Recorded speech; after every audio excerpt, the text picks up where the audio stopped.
छीन लिया है। धन के लोभी ना बने, मन के लोभी बने। भगवान जी प्रेम के भूखे हैं तो आप भी क्या हो, मन के ही साथी बने। तन की साथी बनेंगे तो कुछ दिन चलेंगे, लेकिन जब मन की साथी बनेंगे तो बरसों चलेंगे। अब सावित्री ने जैसे प्रसंग अपनी बात रखा, नारद जी ने बोले कि अरे क्या कर दिए, सत्यवान को आपने पसंद किया। सत्यवान का तो मैं तो सोच पड़ गया। उन्होंने बोले नारद जी अरे उसका जीवन तो मात्र 1 साल का जीवन है, वो 1 वर्ष रहेगा, उसकी अल्प आयु है, अल्प आयु है, कैसे उसके साथ विवाह रचा सकती हूँ।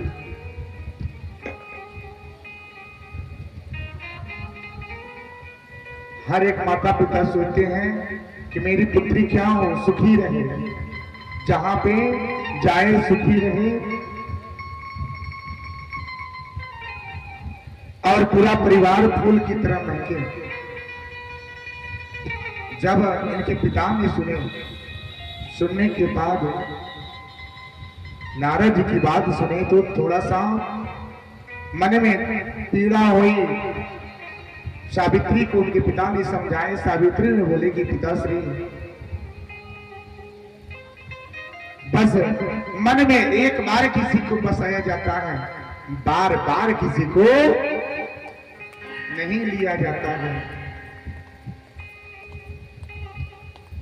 एक शब्द है, उस शब्द को समझिएगा, बहुत ही पुराना ये शब्द है, और इस शब्द एक एक शब्द का अर्थ अगर समझ लेवे तो आप इस प्रसंग का अर्थ समझ जाएंगे।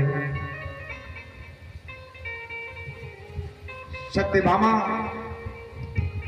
का नाम सब लोगों ने सुना है,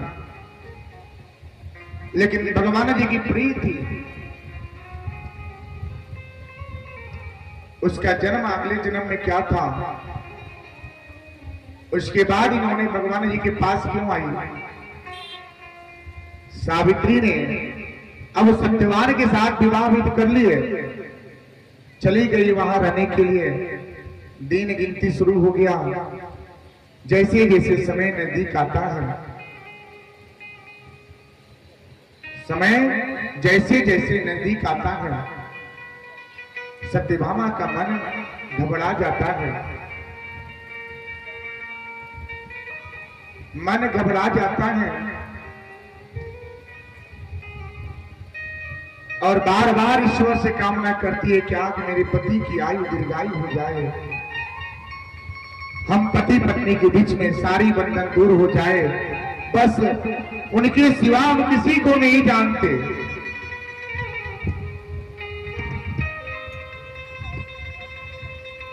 अखियों के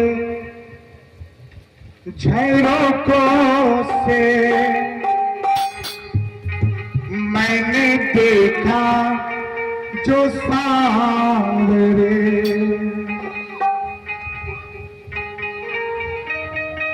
अखियों के झरोकों से मैंने देखा जो सांवरे, बड़ी दूर नजर आए, बड़ी दूर नजर आए, अखियों के झरोखों से मैंने देखा जो सांवरे, बड़ी दूर नजर आए, बड़ी दूर नजर आए। उस शब्द को इतने सुंदर शब्द से, इतने सरल भाव से लिखने वाले ने लिख दिया है। समझिएगा इसका भाव क्या है। अखियों के झरोकों से मैंने देखा जो सांवरे, बड़ी दूर नजर आए, बड़ी दूर नजर आए, अखियों के झरोखों से मैंने देखा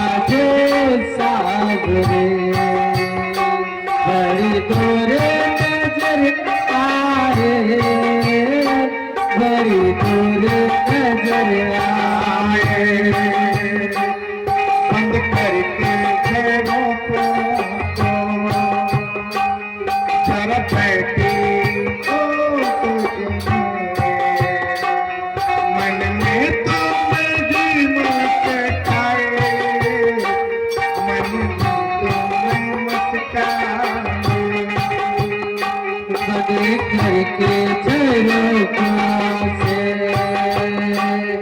मैं बैठी हूँ सामने, बड़ी दूर नजर आए, बड़ी दूर नजर आए।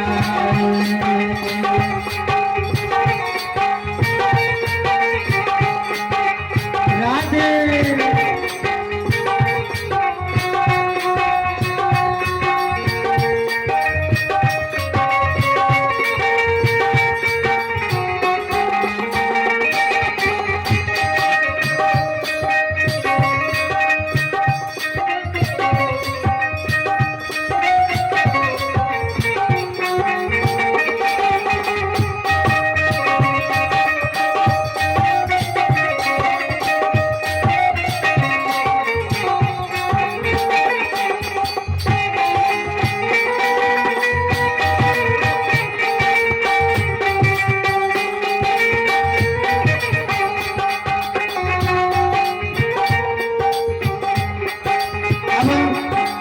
सावित्री सोच रही है क्या, यही तो है एक आंखों के तारे जो मेरे मन में बसते हैं, उनको बस उनके सिवा मैं किसी को नहीं जानती। एक मन था मेरे पास अब होने लगा है, ताकि तुझे आए मुझे कुछ होने लगा।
तेरे भरोसे पे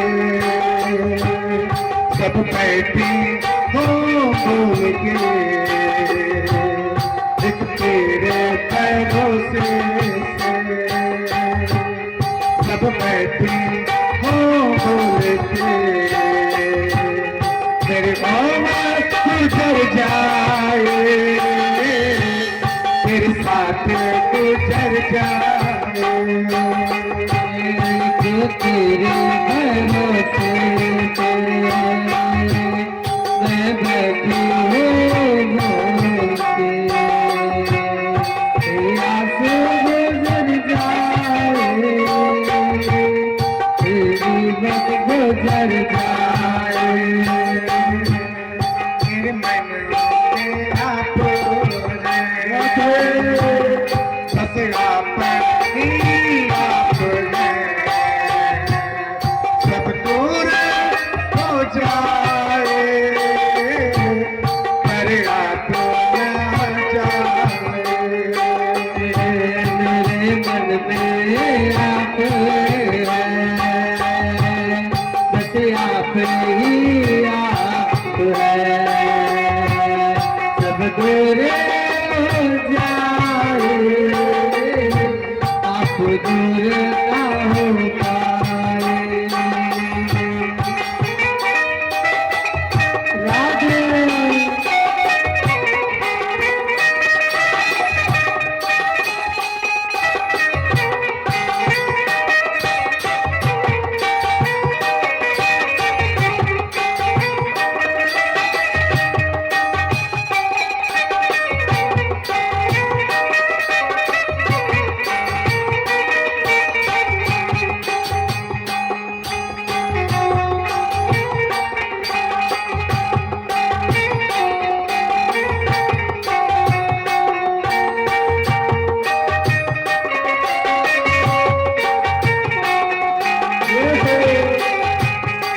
पति है तो सब है, पति नहीं तो कुछ नहीं है। अब सावित्री के साथ ऐसा ही कुछ होने वाला है, फिर भी वो पति के ही सब कुछ गुणगान करती है, उनके ध्यान, उनका बंधन, उसका सब कुछ करती है। और इस भाव को कैसे सजाया है कभी नहीं।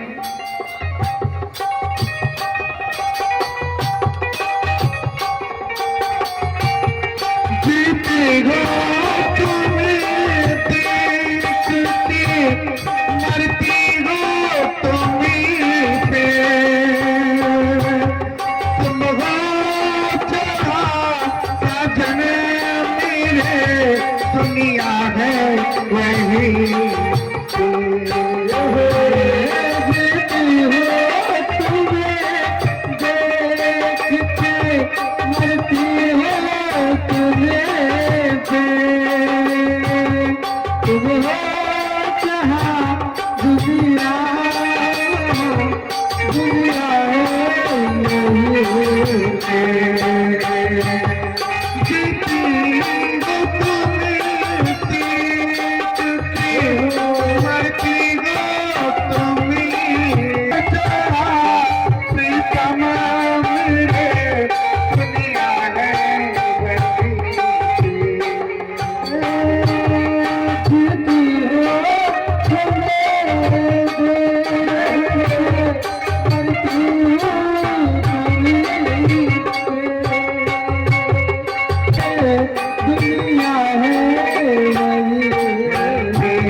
कवि ने इतनी सुंदर भाव से इस भाव को भर दिया है। इस भाव को अगर समझें तो सोचिए, वही सावित्री जब विवाह कर लिए, विवाह के बाद समय नजदीक आया, वो अपना पूरा जीवन पति की आयु के लिए उनकी दुआ भगवान से मांगती है, ईश्वर से प्रार्थना करती है कि मेरे पति को कुछ न होए, जो भी दुख दर्द हो हम पे गुजर जावे, लेकिन मेरे पति के ऊपर न जावे। वो है तो सब कुछ है, वो नहीं तो कुछ नहीं है। आपका श्रृंगार, आपका बिंदी, आपका चूड़ी सब पति है।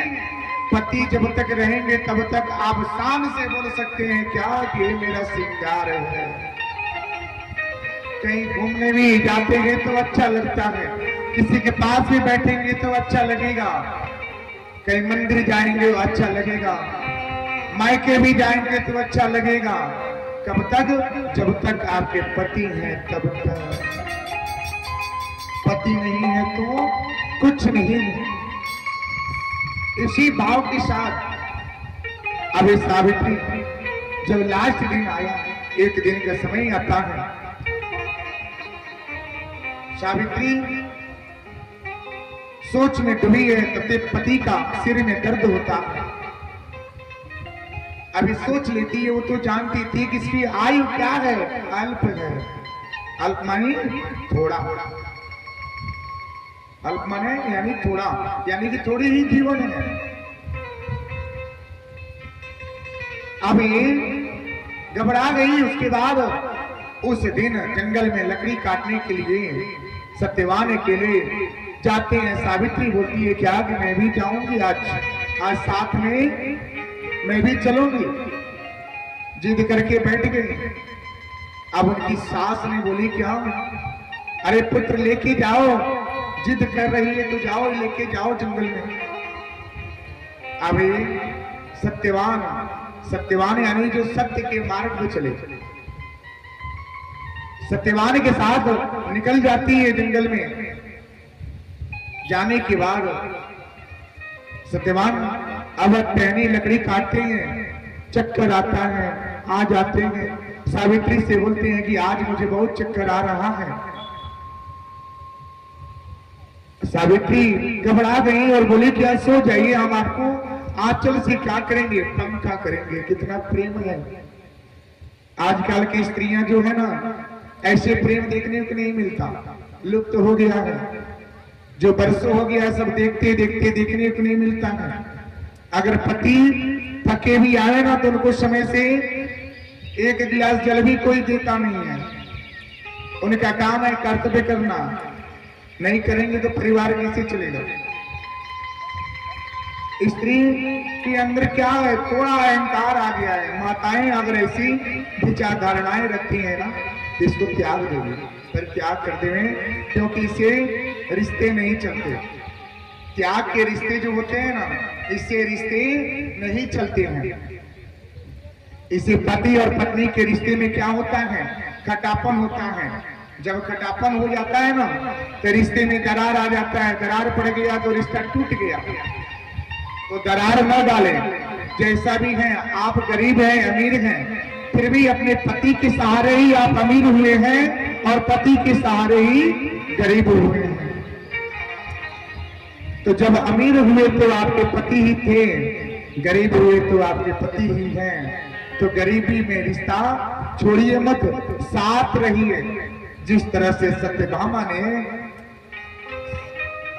भगवान जी का साथ हर कदम पे दिए, जिस तरह से अब सावित्री ने सत्यवान की साथ हर जगह दे रही हैं, उसी तरह आप भी साथ ऐसे रूप को, ऐसे अपने अंदर उस स्त्री, पवित्रता स्त्री का रूप बनाइए, धारण कीजिए कि बस आपके सामने बस पति ही नजर आवे, दूसरे का छवि नजर ना आवे। आज देखा जाता है क्या, आज उनके घर पे धन है, उनके पति देव बहुत कमाते हैं, उनके पति देव बहुत कमाते हैं। आप क्या करते हैं, दूसरे को देखते हैं लेकिन अपना नहीं देखते। अरे भाई, आज उनकी आप तारीफ करते हैं, उनकी आप बखान करते हैं तो उनके घर से आपका भरण पोषण नहीं चलता है। आज उनको तारीफ कर देंगे, बखान कर देंगे, उनसे क्या जाके बोलिए कि आज हमें 500 रुपया चाहिए घर चलाने के लिए, देखिए वो आपको 500 रुपया देते हैं ना। आपके पति देव भले वो 50 रुपया 100 रुपये की मजदूरी करते हैं, लेकिन आपका भरण पोषण आपके पति ही करेंगे, दूसरा कोई नहीं करेगा।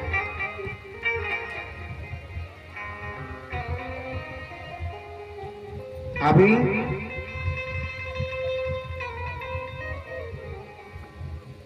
सोच में पड़ती है, पंखा अपने आंचलों से करती हैं, दुलाती हैं।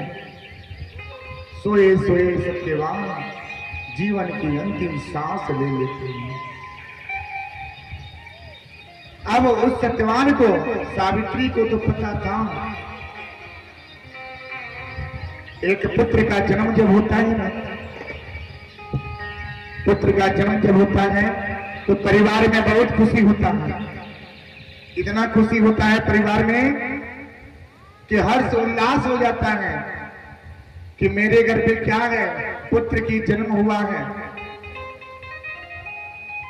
तो जीवन मृत्यु क्या है, एक सिक्के के दो पहलू हैं। तो जितना खुशी आपको जन्म में होता है उतना ही खुशी आपको जाने में भी होना चाहिए, क्योंकि जन्म में आपने खुशी मनाया है, तो जाने में भी दुखी आपको नहीं मनाना चाहिए। जो दुखी मनाता है उसके पास समझिए कि माया का बाजार होता है। स्वार्थ के रिश्ते होते हैं। अगर आपकी अगर परिजन की घटना घट जाती है ना, तो आप क्या करते हैं? चिल्लाते हैं, रोते हैं, बिलखते हैं। वही परिजन अगर महीने का लाख रुपया अगर कमा करके आपको देता है तो उसमें खुशी होती है। अब परिजन का जब समय चला जाता है तो आप दुखी होते हैं। क्यों? क्योंकि परिजन से आपका स्वार्थ का रिश्ता था। जब तक था तब तक वो सुख का दुख का साथी था। आज कोई नहीं है जिसके नाते से आंखों से आंसू उछल रहा है।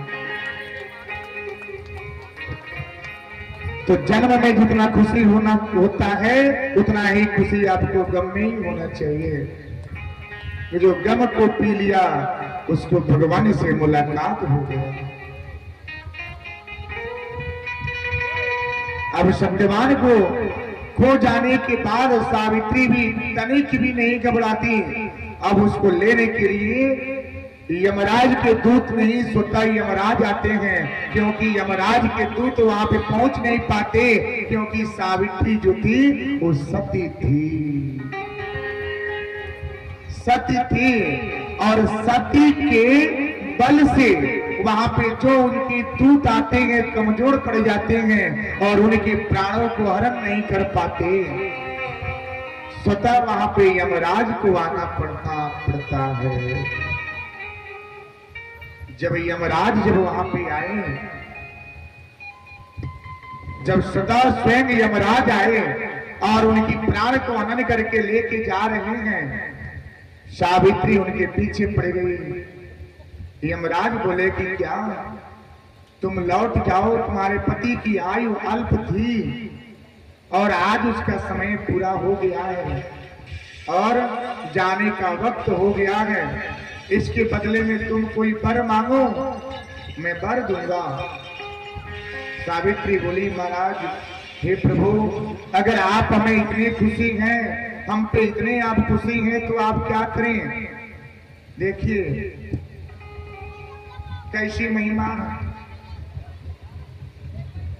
भगवान जी। अगर आपके सामने आधुनिक युग में किसी के सामने अगर देखा जा रहा है, क्या अगर किसी का मौत हो जा रहा है ना, मृत्यु हो जा रही है, तो आपको 5 लाख 10 लाख रुपया मिल जाता है, तो उस परिजन को भूल जाते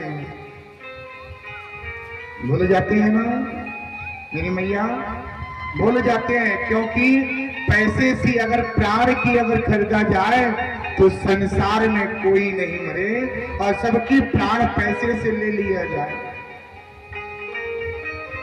तो पैसा क्या है? वो पैसे के लोभ में पड़ जाना, यही तो पाप है।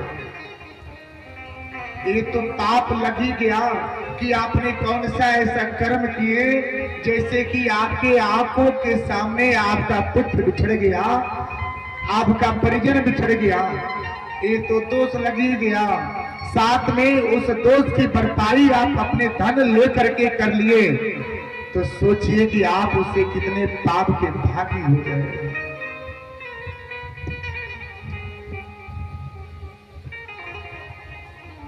चाहे वो ब्राह्मण क्षत्रिय वैश्य शूद्र हो ना, कोई भी हो, अगर धन से अगर प्राण को बचाया जाए, धन से अगर परिजन को भूल दिया जाए, भुला दिया जाए, तो सबसे बड़ा क्या होता है? दोष होता है। लेकिन आधुनिक युग में देखने को मिलता है, सुनने को मिलता है ना मेरी मैया, ये भी देखने को मिलता है। क्या अगर पति क्या है, कम थोड़ा धन कमाते हैं, कम धन कमाते हैं, अगर दूसरा कोई धन कमाता है, उसके साथ अगर 2 पुत्र भी हो ना, परित्याग कर देते हैं ना, हमें धन चाहिए। तो धन क्या है? क्षणिक है। धन क्षणिक है। वो सुख तब तक होगा जब तक आपके पास सब कुछ होगा, सौंदर्य रहेगा। जिस दिन सौंदर्य खत्म हो गया उस दिन समझिए कि वो पैसा भी खत्म हो जाएगा। पैसे से सौंदर्यता की प्राप्ति नहीं की जा सकती। सौंदर्यता तो भगवान बना करके भेजते हैं, चाहे वो सांवला हो चाहे वो गोरा हो, भगवान ही ने बनाया है। जो भगवान जी ने प्रदान किया है उसको आप कितना जल से कितना रगड़ रगड़ के धोएंगे वो नहीं मिटेगा। लेकिन आधुनिक युग में अगर कितना आप क्या करते हैं, आप अच्छे से सौंदर्य प्रसादन कर करके और सुंदरता प्रदान कर लेते हैं, वो आज रहेगा लेकिन कल सुबह तक खत्म हो जाएगा।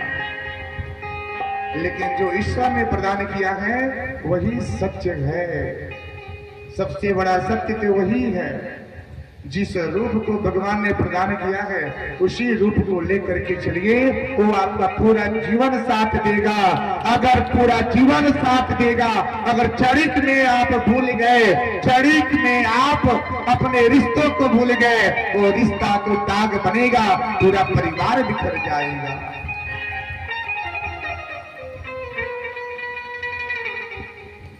सावित्री ने बोले ठीक है आप हम पे इतना प्रसन्न हैं तो एक कार्य कीजिए, हमारे सास ससुर है ना वो अंधे हैं, उनको आप क्या करें, आंखें प्रदान कर दें। आप आंख दे दीजिए, वो अंधे हैं। जो दूसरे को दिखता है ना उसको भगवान जी दिखते हैं। दीन सबन को लखत है, आदि नहीं लखे न को, आजो हिमती नहीं लखे, दीन बंदो सब हो। जो गरीब को देखता है ना उसको भगवान जी भरण पोषण करते हैं। आप करते हैं, आप कमाते हैं, लेकिन जो कमाता है वो खाता नहीं है। जो व्यक्ति कमाए ना वो कभी सेवा नहीं कर सकता। आज सोचेगा कि आज मैं 200 रुपए कमाए हैं, इसको जतन करके रखेंगे, कल 400 करेंगे। पता चलता है कि परिवार में किसी परिवार को क्या हो गया, जोर से बुखार लग गई, 200 रुपए की जगह पे 600 चला गया। जो कमाता है वो खाता नहीं है। कमाना तो आपका कर्तव्य है, लेकिन जो खाने वाले हैं ना भगवान जी आपके हिस्से में भेज दिए हैं कि लीजिए और इसका भरण पोषण आप कीजिए। जो जिस योग्य होता है ना उसे योग्य भगवान जी आपके गले लगाते हैं। ये पुत्र पुत्री आपके करने से नहीं होता। आपके 2 पुत्री हैं, 4 पुत्र हैं, 2-3 पुत्रियां हैं, ये आपकी नहीं है, भगवान जी के हैं। भगवान जी ने चाहा है तो आपके 4 पुत्र हुए हैं, 2 पुत्रियां हुई हैं। केवल आप तो सहारा है, एक जरिया है, लेकिन प्रदान करने वाले तो ईश्वर है। आपके सदस्य 10 लोग हैं, 200 कमाते हैं, फिर भी 10 लोग का भरण पोषण हो जाता है। आज 200 कमाए तभी उसका भरण पोषण हुआ, कल 2000 कमाएंगे तभी उसका भरण पोषण होगा। तो भगवान जी पे विश्वास कीजिए, ठाकुर जी ही सब कुछ है। मेरी आपकी कृपा से सब कार्य हो रहा है। अब सावित्री ने अब वर मांगे क्या कि मेरे सास ससुर अंधे हैं, उनको क्या करे, आंख दे देवे।